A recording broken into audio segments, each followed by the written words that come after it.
Hey y'all, it's Kaya at the Art Garage, and today I'm going to be showing you two super cool tie-dye techniques that you can try by yourself at home. At this point, my bandanas, which are the items I'm tie-dyeing today, have been soaking in soda ash solution for about 20 minutes, so they are now ready to be tied and dyed. All I'm going to do is start with one, and I'm going to do a bullseye technique on this one. It's super easy. All you want to do is spread out your bandana flat on the table and then pinch the center or wherever you want the middle of your bullseye to be.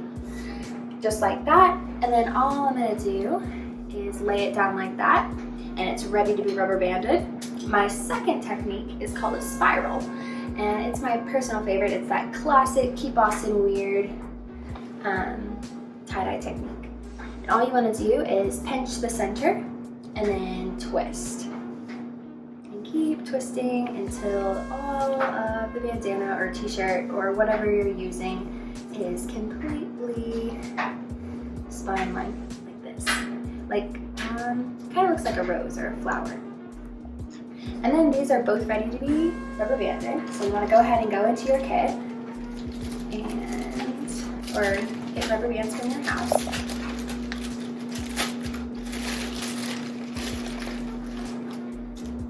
Solution, and then your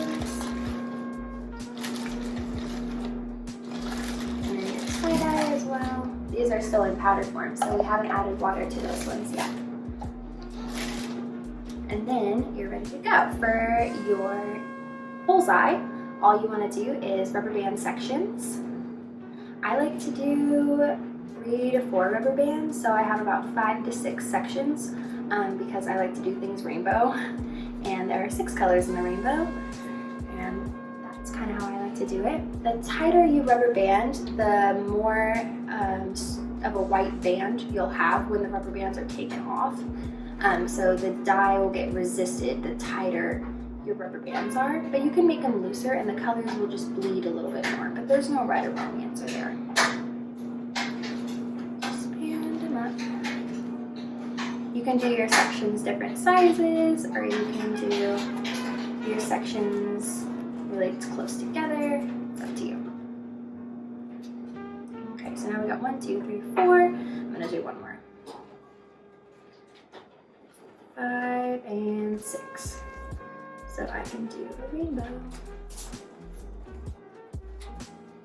All right, and then for the spiral, all you're gonna do is take your rubber bands. I am going to use 3, and you're going to go ahead and cross the middle. You're kind of slicing it like a pizza. So you want to go cut it in half, cut your little spiral in half, and then just make sure your rubber bands are all lined up. And then I'm going to do another one and do it the other way.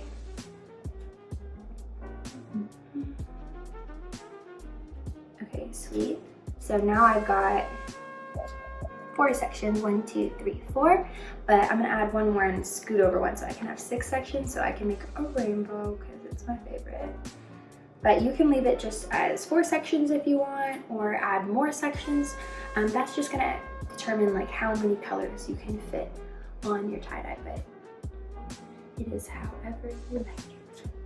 Perfect. So now I have 1, 2, 3, 4, 5, 6 sections on this one, and 1, 2, 3, 4, 5, 6 on this one, and I'm ready to dye my shirts.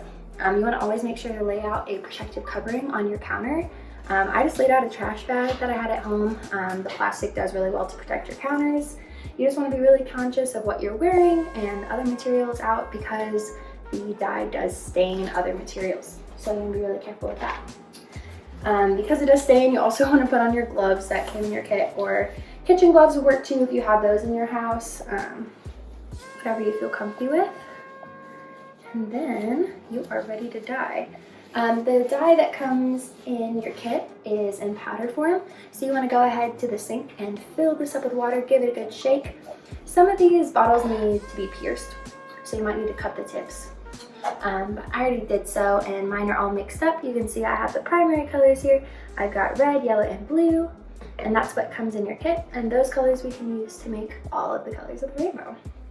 I'm gonna just go ahead and start with the bullseye, and I'm gonna start with red. And you wanna pour kind of slowly. The dye comes out a little quick. And you just wanna lay it on to your t-shirt just like this. It doesn't take a whole lot. Awesome. And then the next color I'm gonna do is orange. And how you make orange is you just do yellow. And I'm gonna go ahead and do my yellow section too while I'm at it. And then on top of your yellow, I'm gonna add a little bit of red and give it a little pinch. And you can see I made orange there. And then for green, after yellow, I'm gonna do some more yellow. And you mix a little blue with your yellow and you get green. So that's what I'm gonna do there. And then again, just give it a little pinch. Does not take a lot. And then I'm gonna do blue on the end here. And then I miscounted my section, so I do actually still need purple. And how you make purple is you do red and blue, and I'm just gonna add that on the tail here. It'll be a little incomplete rainbow, that's okay. Perfect. So now that is all set, and I can set this aside really carefully. You can also wash off your hands when you have gloves on, if you want to clean up your hands. So I'm gonna go ahead and do that real fast. All right, so I just washed off my gloves in the sink and kind of cleaned off my workspace a little bit. And now it's time to dye our spiral. And all I'm gonna do is I'm gonna do another rainbow on this one. You absolutely don't have to.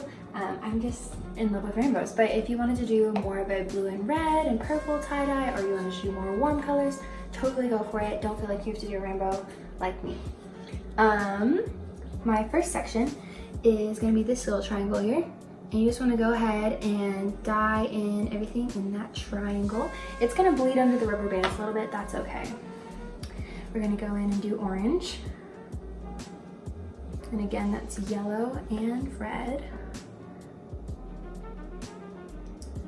Another important thing to know, if you're not going to do everything in rainbow order, is that if you mix colors that are across from each other on the color wheel, so purple and yellow, or red and green, or blue and orange, you are going to get brown.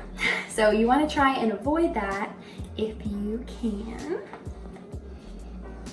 Unless you want a brown bandana, then by all means go for it. And give a little pinch. And there's our green.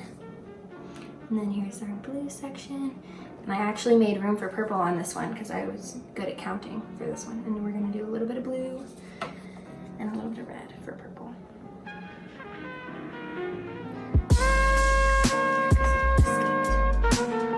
And then all you wanna do is just flip this over and do it on the back if it didn't already saturate. But honestly, mine's looking pretty good. I'm just gonna fill in a little bit with some yellow where it didn't quite get covered. I'm gonna say that's good to go.